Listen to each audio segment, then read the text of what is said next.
Excellence, M. Amadou Gon Coulibaly, Premier ministre de la République de Côte d'Ivoire, mes chers frères, Mesdames et Messieurs les membres des gouvernements de la République de Côte d'Ivoire et de Burkina Faso, Mesdames et Messieurs les experts de la République de Côte d'Ivoire et de Burkina Faso, chers amis de la presse, Mesdames et Messieurs, permettez-moi, Monsieur le Premier ministre, de vous exprimer la joie qui est la mienne et qui est également celle du gouvernement et du peuple burkinabé de vous recevoir chez vous à Ouagadougou. Il y a à peine une dizaine de jours, vous nous aviez fait l'honneur de nous rendre une visite de travail dans le cadre de la préparation de la 6e conférence au sommet du traité d'amitié et de coopération entre la République de Côte d'Ivoire et le Burkina Faso. C'est donc pour moi un plaisir renouvelé de vous recevoir ce matin à la tête de cette importante délégation gouvernementale.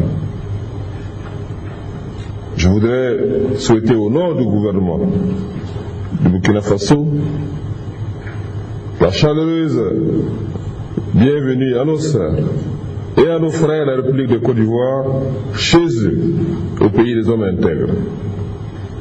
Akwaba, comme on dit chez vous.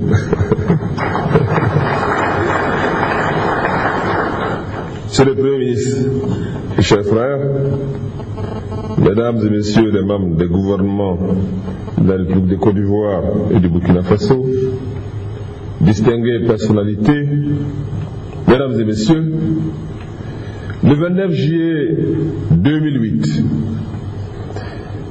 les gouvernements ivoiriens et burkinabés signaient à Ouagadougou un traité qui allait, au fil des années, confirmer davantage la particularité, je dirais la singularité de la coopération ivoiro-burkinabé et renforcer les liens fraternels forgés par la géographie, l'histoire et la culture. Et j'ajouterai, forgés également par une communauté de destin. Cela n'est point surprenant, car ce traité repose également sur des valeurs communes de solidarité, de paix et de liberté. Il est un symbole fort de la coopération et de la fraternité entre nos deux peuples et nos deux États. Il s'agit d'une véritable instance de décision politique pour l'action commune des deux gouvernements, œuvrant au rapprochement des peuples et suscitant des initiatives concrètes et opérationnelles à vocation bilatérale, régionale et africaine. Depuis la signature de ce traité, il est heureux de constater que notre coopération se consolide avec le renforcement de l'axe Ouagadougou-Yamoussoukro, reconnu par tous comme un excellent exemple vers l'intégration sous-régionale pour la paix et pour le développement. Pour la 6e fois consécutive, nos deux gouvernements se retrouvent au niveau des experts, des ministres, des chefs de gouvernement et des chefs d'État.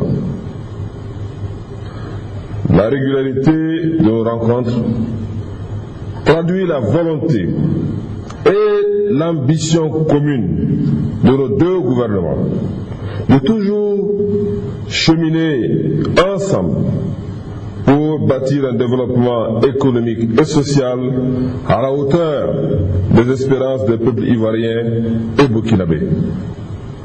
C'est la preuve que la solidarité et l'amitié sont des atouts majeurs pour l'épanouissement de nos peuples épris de paix, de liberté et de justice. Oui, la République de Côte d'Ivoire et le Burkina Faso partagent la même conviction que notre meilleure protection et notre horizon d'avenir, c'est une coopération encore plus forte entre nos deux États et nos deux peuples. Le traité d'amitié et de coopération en est, et en cela, une promesse de paix et de progrès partagé. Monsieur le Premier ministre et chers frères, notre rencontre de ce matin traduit notre détermination à être à la hauteur de la volonté de nos deux peuples et de notre responsabilité historique en renforçant sans cesse notre coopération et en préservant nos valeurs. À cet égard, nous devons travailler à trouver des réponses communes aux défis de notre temps. Depuis la signature du traité, d'importants acquis ont déjà été enregistrés dans plusieurs domaines de notre coopération, tels les infrastructures routières et ferroviaires, les relations économiques et commerciales, la coopération énergétique, la diplomatie, la défense, la sécurité, l'éducation, la recherche scientifique, la coopération administrative transfrontalière, la libre circulation des personnes et des biens, l'agriculture et le foncier rural, la formation professionnelle, l'artisanat, la culture et le tourisme, l'emploi des jeunes et les droits de la femme. À ce jour, plus d'une 60aine d'accords ont été signés. En outre, nos deux gouvernements ont, depuis les 3e et 4e conférences au sommet de notre traité, décidé de la mise en œuvre de projets dont les plus emblématiques sont, je cite, la construction de l'autoroute Yamoussoukro-Ouagadougou, la réhabilitation du chemin de fer Abidjan, Ouagadougou, Kaya et son prolongement jusqu'à Tambao, l'approvisionnement du Burkina Faso en électricité à partir de la Côte d'Ivoire, la fluidité du trafic et la libre circulation des personnes et des biens, la boucle ferroviaire Abidjan, Ouagadougou, Niamey, Cotonou, etc. Je me félicite que la plupart de ces projets aient enregistré des avancées significatives dans leur mise en œuvre. Nos deux gouvernements doivent conjuguer leurs efforts pour la réalisation de l'ensemble de ces projets. Aussi, il me plaît d'adresser un remerciement à nos sœurs et frères ivoiriens pour les efforts consentis dans l'approvisionnement du Burkina Faso en énergie électrique. Pour ce qui concerne la libre circulation des personnes et des biens, nous devons ensemble poursuivre nos efforts en vue de surmonter les entraves qui se dressent encore dans la mise en œuvre de cette décision communautaire. Si nous pouvons nous féliciter des acquis enregistrés dans la coopération en matière de défense et de sécurité, les deux gouvernements se devront de conjuguer davantage leurs efforts en vue de lutter contre le terrorisme et et la criminalité transfrontalière qui sapent nos efforts de développement.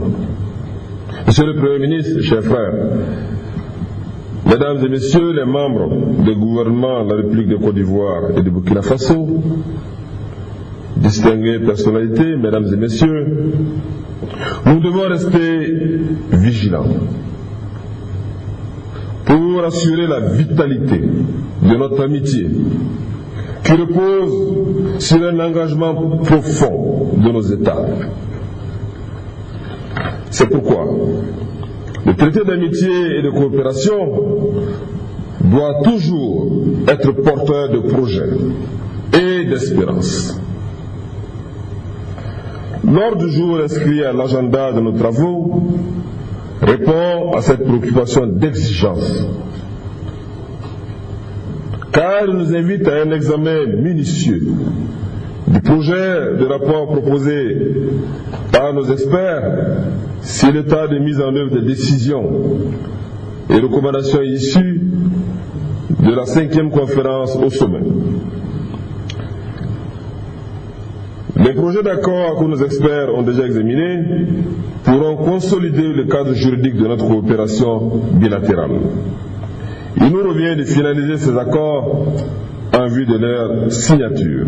Aussi, je souhaite que nous ayons des échanges fructueux et fraternels pour une coopération bilatérale fortifiée.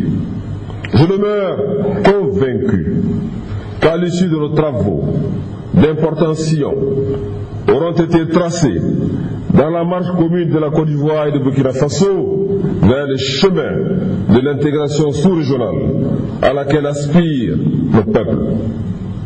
Monsieur le Premier ministre et chers frères, dans 3 semaines, votre pays, la République de Côte d'Ivoire, fêtera le 57e anniversaire de son accession à la souveraineté nationale et internationale. À l'occasion de cet heureux événement, permettez-moi de vous adresser mes vœux de santé, de paix et de progrès continu pour vous-même et pour les peuples frères de la République de Côte d'Ivoire. Sur ce, je déclare ouvert les travaux du Conseil conjoint de gouvernement de la 6e conférence au sommet du traité d'amitié et de coopération entre la République de Côte d'Ivoire et le Burkina Faso. Vive l'amitié et la fraternité entre les peuples ivoiriens et burkinabés. Je vous remercie.